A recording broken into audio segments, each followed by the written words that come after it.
Primeiro livro de Reis, capítulo 8. Aí o rei Salomão convocou todos os chefes das tribos e dos grupos de famílias de Israel para irem encontrar-se com ele em Jerusalém, a fim de levarem a arca da aliança de Deus de Sião, a cidade de Davi, para o templo.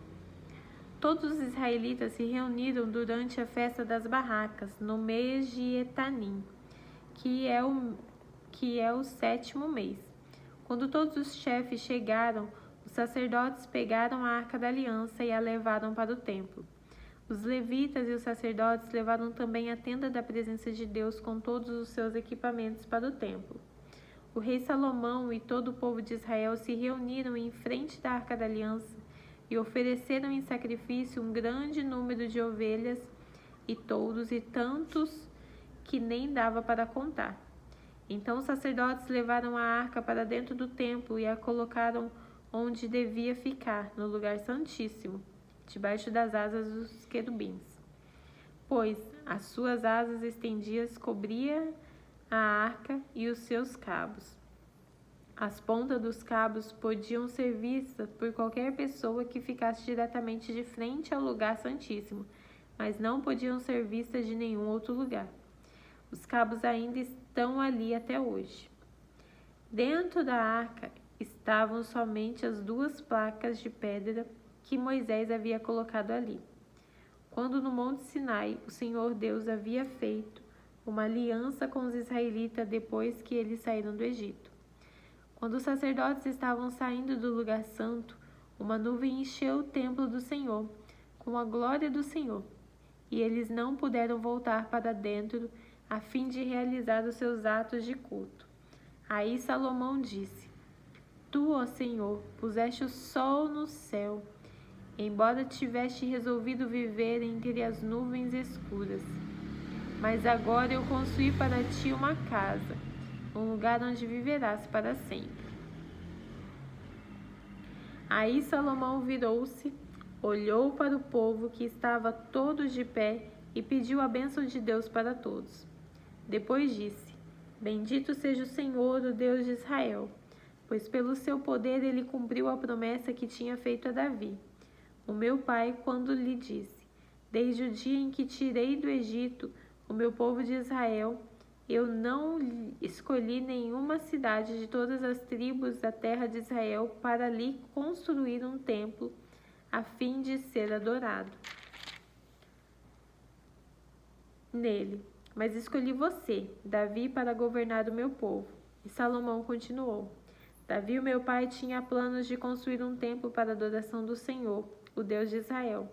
Mas o Senhor lhe disse: Você fez bem quando planejou construir um templo para mim. Mas você não construirá. Será o seu filho quem construirá o meu templo. E agora Deus cumpriu a sua promessa. Eu fiquei no lugar do meu pai como rei de Israel e construí o templo para a adoração do Senhor, o Deus de Israel. Também separei no templo um lugar para colocar a arca da aliança, onde estão guardadas as placas de pedra da aliança que o Senhor Deus fez com os nossos antepassados, quando os tirou do Egito.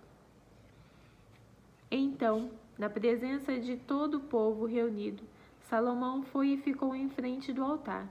Levantou as mãos para o céu e disse: Ó Senhor Deus de Israel, não há Deus igual a ti, em cima do céu nem embaixo na terra. Tu cumpres a aliança que fizeste com o teu povo e lhes mostra o teu amor quando eles, com todo o coração, vivem uma vida de obediência a ti. Pelo teu poder cumpriste a promessa que fizeste a Davi, o meu pai. No dia de hoje, todas as palavras da tua promessa foram completamente cumpridas. E agora, ó Senhor, Deus de Israel, eu peço que cumpras a outra promessa que fizeste ao meu pai, quando lhe disseste que sempre haveria um descendente dele governando como rei de Israel, contanto com que eles te obedeçam com o mesmo cuidado com que ele obedeceu. Portanto, ó Deus de Israel, faze com que se cumpra aquilo que prometeste a Davi, o meu pai, teu servo. Mas será que, De fato, ó Deus, tu podes morar no meio de nós, criaturas humanas, aqui na terra? Tu és tão grande que não cabes nem mesmo no céu. Como poderia este templo que eu construí ser bastante grande para isso? Ó Senhor, meu Deus, eu sou teu servo. Escuta a minha oração e atende os pedidos que eu faço hoje. Olha, de dia e de noite para este templo, o lugar que escolheste para nele ser adorado. Ouve-me quando eu orar com o rosto virado para este lugar. Escuta as minhas orações e as orações do teu povo quando eles orarem com o rosto virado para cá. Sim, a tua casa no céu. Ouve-nos e perdoa-nos. Quando alguém for acusado de prejudicar outra pessoa e for trazido até o teu altar neste templo e jurar que é inocente, ó Senhor, ouve do céu e julga os teus servos. Castiga o culpado como ele merecer e declara que não tem culpa aquele que for inocente, recompensando-o como ele merecer. Quando, por ter pecado contra ti, teu povo de Israel foi derrotado pelos seus inimigos, e quando ele se virar para ti e vier a este templo, para te louvar e pedir o teu perdão, escuta-o do céu, perdoa o pecado do teu povo e leva-o de volta para a terra que deste aos seus antepassados. Quando o céu se fechar e não chover, porque o teu povo pecou contra ti, e eles se arrependeram, e virarem o rosto na direção deste templo, e orarem e te louvarem, depois que os tiverem castigado, escuta-os do céu, perdoa os pecados do rei e do povo de Israel, e ensina-nos a fazer o que é direito. Então, ó Deus, faze cair chuva sobre a tua terra, que deste ao teu povo para ser deles para sempre. Quando nessa terra houver falta de alimentos, ou houver pragas, ou colheitas forem destruídas por ventos muito quentes ou por bandos de gafanhoto, ou quando o teu povo for atacado pelos inimigos, ou quando houver pestes ou doença entre o teu povo, escuta as suas orações. Se alguém do teu povo de Israel, sentindo no seu coração o peso da desgraça, estender a mão na direção deste templo e orar, escuta a sua oração. Lá do teu lar, no céu, ouve o teu povo, perdoa-o e ajuda-o. Só tu conheces os pensamentos secretos do coração humano. Trata cada uma pessoa como merecer, para que o teu povo te tema e te obedeça durante todo o tempo em que eles viverem na terra que deste aos nossos antepassados. Como um estrangeiro que vive numa terra bem longe daqui, ouvir falar da tua fama e das suas grandes coisas que tens feito pelo teu povo, e vier te adorar e orar a ti com o rosto virado para este templo, ouve a sua oração. Lá do céu, onde vives, escuta-o e faze o que ele te pedir, para que todos os povos da terra possam te conhecer e temer, como faz o povo de Israel. Então eles ficarão sabendo que este templo que eu construí é o lugar onde deve ser adorado. Quando ordenaste que o povo saia para a guerra contra os seus inimigos, e o teu povo orar a ti, virados para esta cidade que escolheste, e para este templo que construí em honra do teu nome, escuta do céu as orações e os seus pedidos, ouve-os e dá-lhes a vitória. Quando eles pecarem contra ti, e não há ninguém que não peque, e que na tua ira deixares que os inimigos deles os derrotem e os levem prisioneiros para alguma terra inimiga, longe ou perto daqui, ouve as orações do teu povo. Se ali naquela terra eles se arrependerem e orarem a ti, confessando que foram pecadores e maus, escuta as orações, ó Senhor. Se naquela terra eles verdadeiramente e sinceramente se arrependerem e orarem a ti, virados na direção desta terra que deste aos nossos antepassados, dessa cidade que escolheste e deste templo que construí em honra ao teu nome, escuta as orações dele. Do teu lar no céu ouve-os e dá-lhes a vitória. Perdoa os pecados que o teu povo tem cometido contra ti, e a sua revolta contra ti, e faze com que os seus inimigos os tratem com bondade. Eles são o teu povo que tiraste daquela fornalha acesa, o Egito. Ó Senhor nosso Deus, eu te peço que olhes com simpatia para o teu povo de Israel e para o seu rei, e escute as orações sempre que eles te chamarem pedindo ajuda. Tu os escolheste entre todos os povos para serem o teu povo, conforme lhe disseste por meio do teu servo Moisés, quando tiraste do Egito nossos antepassados. Depois que Salomão acabou de orar, o Senhor Deus, ele se levantou e ficou em frente do altar onde havia estado ajoelhado com as mãos levantadas para o céu. Então, em voz alta, pediu as bênçãos de Deus para todo o povo que estava reunido ali. Ele disse: Bendito seja o Senhor Deus que deu paz ao seu povo como havia prometido. Ele tem cumprido todas as abençoadas promessas que fez por meio do seu servo Moisés. Que o Senhor nosso Deus esteja conosco assim como esteve com os nossos antepassados. Que Ele nunca nos deixe nem nos abandone. Que Deus nos faça obediente a Ele, para que sempre vivamos conforme Ele quer, obedecendo a todos os mandamentos, leis e ensinos que Ele deu aos nossos antepassados. Que o Senhor nosso Deus lembre sempre desta oração e dos pedidos que eu lhe fiz. Que Ele sempre tenha misericórdia do povo de Israel e do seu rei, de acordo com o que precisarem. E assim todas as nações no mundo ficarão sabendo que somente o Senhor é Deus e que não há nenhum outro. Que vocês sejam sempre fiéis ao Senhor nosso Deus, obedecendo a todos os seus mandamentos e leis como fazem hoje. Então o rei Salomão e todo o povo que estava ali, oferecendo sacrifícios a Deus o Senhor, lhe ofereceu em sacrifício 22.000 bois e 120.000 ovelhas como ofertas de paz. E assim o rei e todo o povo dedicaram o templo ao serviço do Senhor. Naquele mesmo dia, Salomão separou a fim de ser sagrada para Deus a parte central do pátio que ficava em frente do templo. Ali ele apresentou as ofertas que foram completamente queimadas, as ofertas de cereais e a gordura dos animais que haviam sido trazidas como ofertas de paz.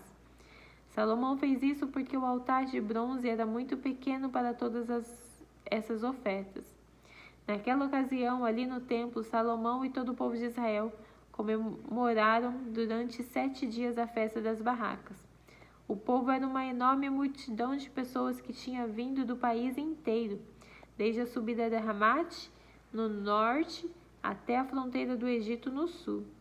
No 8º dia, Salomão mandou o povo para casa. Todos pediram as bênçãos de Deus para ele e foram embora, felizes, por causa de todas as coisas boas que o Senhor Deus tinha dado ao seu servo Davi e ao seu povo de Israel. Capítulo 9. Depois que Salomão acabou de construir o templo e o palácio real e tudo mais que havia planejado construir, o Senhor Deus apareceu outra vez a ele, como havia aparecido em Gibeão. O Senhor lhe disse: Eu ouvi a sua oração e o pedido que você fez na minha presença. Declarei santo este lugar, que você construiu como lugar onde serei adorado para sempre.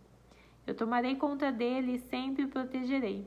Se você me servir com um coração sincero e honesto como Davi, o seu pai, serviu, e se obedecer às minhas leis e ordens e fizer tudo o que eu mandar, então eu cumprirei a promessa que fiz a Davi, o seu pai, quando lhe disse que Israel sempre seria governado pelos descendentes dele. Mas se você ou seus descendentes deixarem de me seguir, se desobedecerem às leis e os mandamentos que eu lhe dei, e se adorarem e servirem outros deuses, então eu arrancarei Israel, meu povo, da terra que lhe dei, e também abandonarei este templo, que separei para ser o lugar onde devo ser adorado. Aí todos os povos vão desprezar e zombar de Israel. Este templo virará um monte de ruínas, e todos os que passarem por perto dele ficarão chocados e espantados e perguntarão: por que foi que Deus fez isso com essa terra e com este templo? E a resposta será: foi porque os israelitas abandonaram o Senhor seu Deus, que tirou os antepassados deles do Egito. Eles seguiram outros deuses e os adoraram e os serviram. Foi por isso que o Senhor fez com que toda essa desgraça caísse sobre eles. Salomão levou 20 anos para construir o templo e o seu palácio. O rei Hirão, da cidade de Tiro, havia fornecido a ele toda a madeira de cedro e de pinho e todo o ouro que ele precisou para esse trabalho. Depois que terminaram as obras, Salomão deu a Hirão 20 cidades na região da Galileia. Hirão foi vê-las e não gostou delas.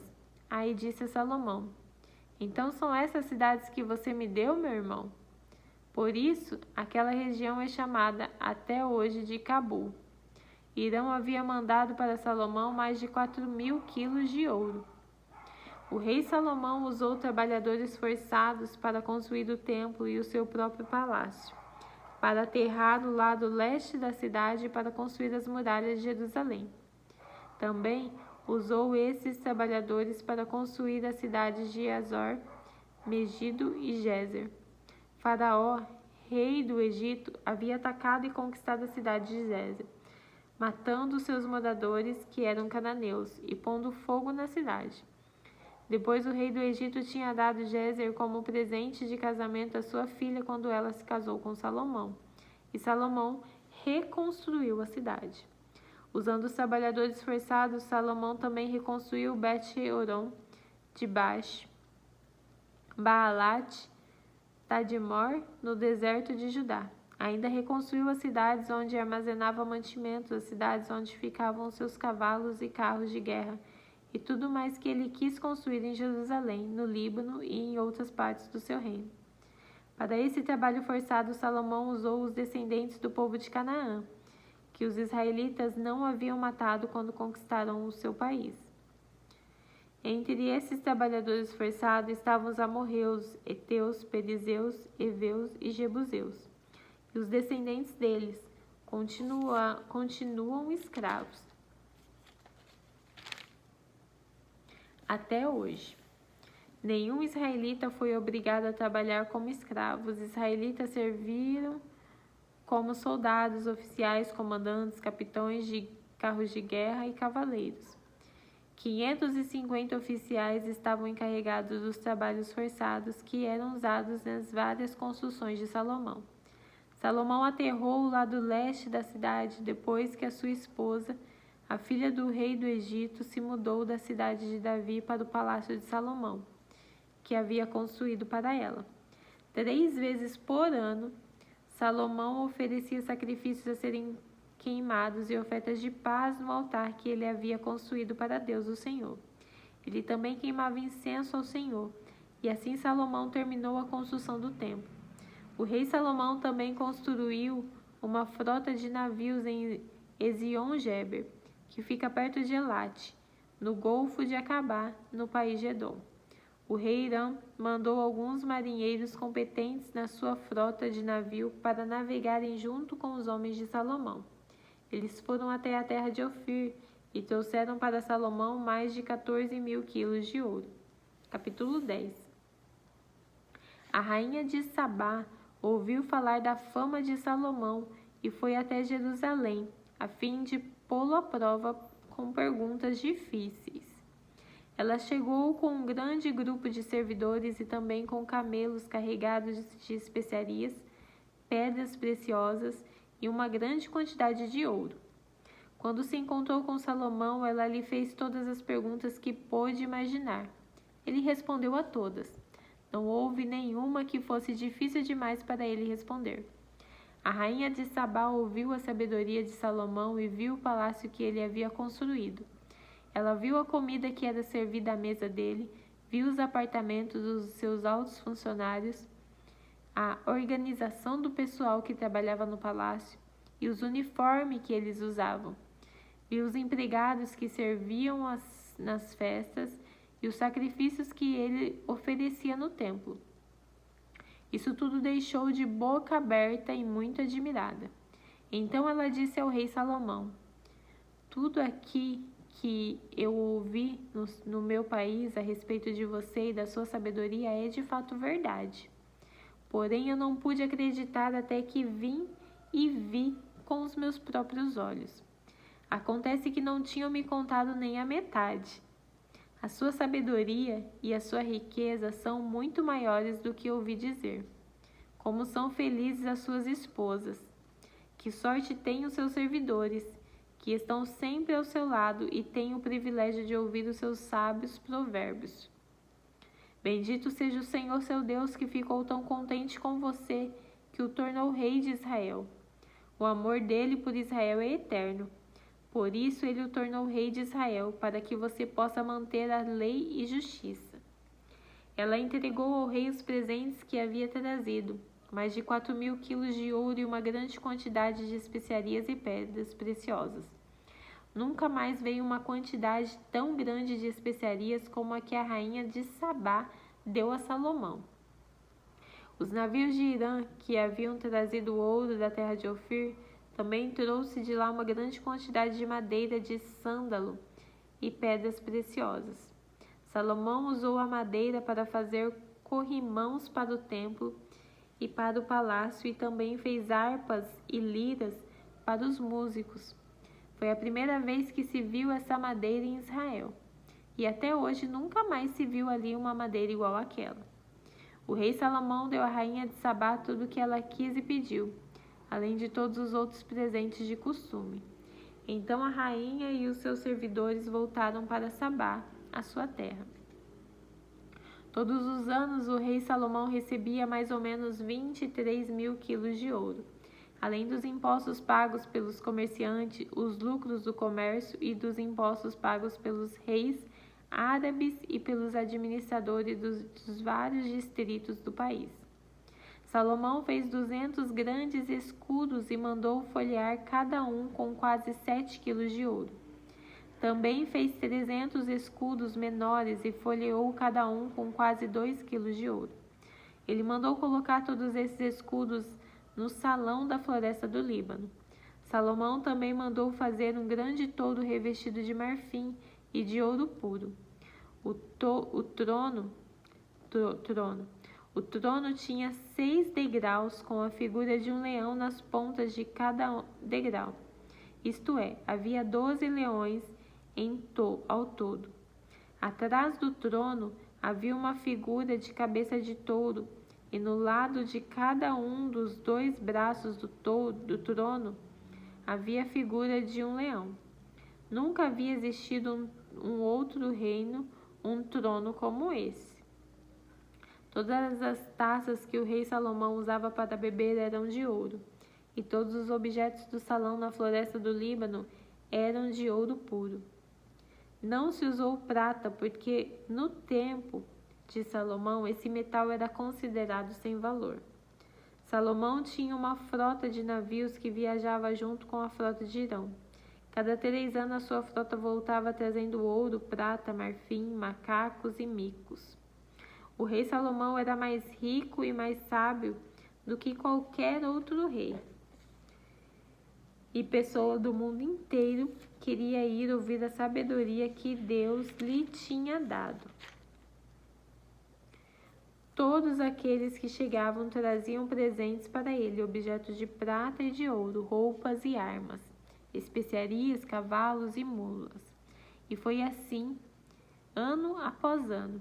Salomão ajuntou 1.400 carros de guerra e 12.000 cavalos e cavalaria.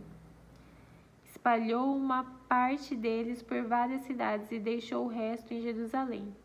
Em Jerusalém, durante o seu reinado, a prata era tão comum como as pedras, e havia tantos cedros como as figueiras bravas que existiam nas planícies de Judá. Os agentes do rei controlavam a importação de cavalos de Musri e da Cilícia, e a importação de carros de guerra do Egito. Esses agentes forneciam cavalos e carros de guerra para os reis heteus e sírios, vendendo cada carro por 600 barras de prata e cada cavalo por 150 barras de prata. Terminamos por hoje.